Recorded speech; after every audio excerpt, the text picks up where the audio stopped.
Hi there, let's talk today about Chapter 15 of To Kill a Mockingbird. I'm sure I say this every time, but it is one of my favorites. And if I had to classify it, I would say that it was the beginning of the climax. And we get to learn more about Tom Robinson and the trial and the town and all the racism that goes into this story. So the chapter starts out with Dill pleading his case and apologizing to his mom and his Aunt Rachel to see if he can stay, and he is allowed to stay in Maycomb. And so him and Jim and Scout get to spend a week together of peace. They have a great time. They devise a plan of trying to get Boo Radley to come out again. They think that if they take a trail of candy and place it from his house and his steps to come out into the street, that they will get to see him once and for all. Of course, that doesn't work, but it was a good idea, I suppose. And one night when they are at home, Jim and Scout, someone knocks on the door. And so it is Mr. Heck Tate. And Scout and Jim are over listening to the conversation. And he says that they are moving him to the county jail the next day. And we can infer that this is talking about Tom Robinson.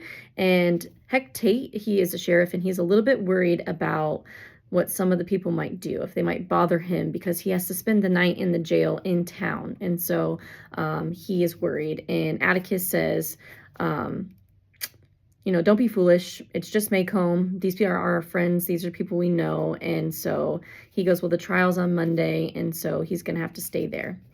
And then Link Diaz shows up, and he is a farmer, and he's also saying that there's nobody's up to anything and everyone should not be worried. Everything's fine. And then finally, Atticus says, do you really think so? And so this is his famous phrase, and Scout and Jim know that this is his dangerous phrase, and that really means try me, right?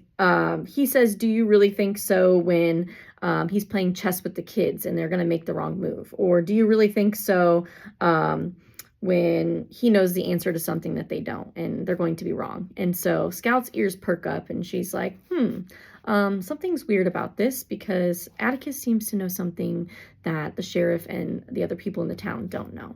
And so they start talking about the trial just a little bit, and they talk about how he might go to the chair, which assumes the electric chair, which is pretty scary.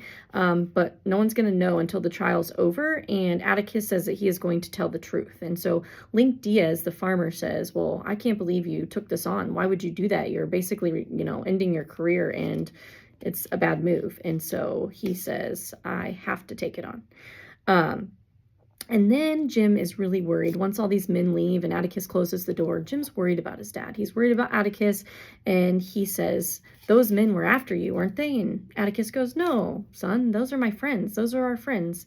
And he goes, oh, well, I thought they were a gang. And Atticus says, no, they're not a gang. And so you can see that Jim understands that something's wrong, but he doesn't quite understand. He doesn't understand the racism and how, everything is working right now. So anyway, then they start talking about the Ku Klux Klan and how it was a gang, and Atticus says the Ku Klux Klan is gone, and basically the people who are relatives of Ku Klux Klan members are just a bunch of kind of silly people, and they never really did anything anyway. And so he's probably trying to lighten the mood of such a grim topic. And so he tells them it's gone, it's never going to come back, and not to worry about it. And then eventually Jim and Scout are getting ready for bed, and they're talking. And Jim says, have they been at it talking about the Aunt Alexandra and their dad Atticus? And of course the answer is yes, and they've been fussing again.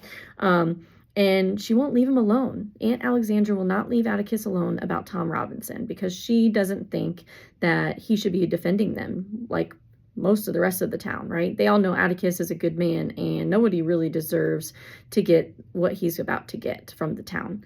And so she also says that Atticus is a disgrace to the family, and he basically just stands up for what he believes in, and the kids overhear this conversation. And eventually Atticus says that he is going to go out and that they should get ready for bed, and he did something very strange. He takes a light bulb and it's attached to a long electrical extension cord, and there's a light bulb on the end, and he goes out, and then he does something else that's really peculiar to the kids. He gets in his car, in the car house, which is the garage, and he hardly ever uses the car, only when he goes on long trips. And so into town, he's always walking, but he takes the car and he takes the light bulb and the extension cord, and Jim says, I'm going to check on Atticus. And Scout says, you're crazy. Don't do that. It's a bad idea. And he goes, I'm going regardless. So, and she said, well, I'm going, and Dill's going to want to come. And if you say no, I'm going to scream at Auntie and wake her up. So he says, fine, you can come. And of course, Dill will come. And then they get going. Jim just has this feeling that he can't shake, and he's got to go check on Atticus. So the kids walk down, and they go past his office, and they go past the Maycomb Tribune as well, and some of the hardware stores and all the other things in town, until they come to the jail. And it is the most vulnerable and ugly of the county's buildings. And supposedly it was made that way for a reason, to stand out, but it is hideous, apparently. And this is where we see the N-words, and basically the reason it was built so ugly is because it was always full of N-words, is what the text says, or African-American people, and they wanted people to know that they were in there and make it hideous on purpose. And that's kind of the history of the town. And so then Jim says something like, oh, that's strange. The jail doesn't have an outside light, but we see a light out there. And so they get a little closer, and then they see that it's Atticus. And he's sitting up against the front door with a light bulb over him, and he is reading his newspaper. And so it's obvious that he is sitting in front of the jail cell of Tom Robinson. And then Jim says to Scout, please don't go to him. We're not supposed to be here. We're going to get in trouble. And so next thing you know, some cars show up, in ones and twos. People get out of the vehicle, and there are 4 cars, and they all come towards Atticus to the jail. And they say, is he in there, Mr. Finch? And of course, Atticus says, yes, he is, and don't bother him because he's asleep. And they say, get out of the way. You know what we want. And he said, you can turn around and leave because I'm not moving. And he calls one of them by name, which is Walter. And we find out that this is Walter Cunningham, the kid that Scout fought in school and took home for dinner. It's his dad, and he used to do business with him. And so he also says that Heck Tate, the sheriff, is around, and another man said, no, he's not. So then Atticus says that dangerous question again. He says, do you really think so? And it was too good, and Scout heard it, and so she starts running over there to see what's going to happen, because she knows that Atticus is going to pull a fast one. And so she goes, hey, Atticus, as she's running into this mob of men trying to get into the jail, and Atticus is protecting it. And then a flash of fear goes out of Atticus's face and his eyes because he sees his child running at him. And Scout mentions that as she gets closer, she can smell whiskey and pigs and dirty men smell as she comes around. And they're not the people that she saw last night. She thought it was Mr. Tate and Mr. Diaz and all those people that she knows. And then she realizes it's a bunch of farmers, a bunch of people she's never seen before. And then she's very embarrassed. And so she gets quiet, of course, for a minute. And then Atticus tells Jim to take Dill and Scout home. Say, go home, leave me here. And Jim refuses. He sticks to his guns, and he says, I'm not leaving. I'm worried about you, kind of type thing. And so then this man says, I will send them home. And so he does. He grabs Jim roughly by the collar and pulls him up almost off his feet. And Scout comes to his rescue and says, don't you dare kick my brother. And she kicks him right in the no-no spot. She meant to kick him in the shin, but she got a little too high. So she was surprised to see him recoil back in real pain. And then Atticus tells Scout, that will do, and you don't kick folks. I don't care what they're doing. And then Scout says, well, no one's going to do Jim that way. I'm not going to let them. And so this other man says, you have 15 seconds to get the kids out of here. And Jim says, I ain't going. He stands up and refuses. And Atticus is pleading, please, Jim, take them home. Just go home and be safe. And then Scout looks around, and she's looking at how they're dressed, and she's looking for a familiar face. And she finally finds one. And she says, hi, Mr. Cunningham, talking to Walter's father, named after his dad, obviously. And she says, hi, Mr. Cunningham. How is your entailment going? And she remembers that Walter Cunningham's dad had an entailment with her father. And so she says that his legal affairs were well known to her, that Atticus described them very detailed all the time. And so she goes on and she goes, "Don't you remember me?" She says, "I'm Jean Louise Finch. I go to school with your son.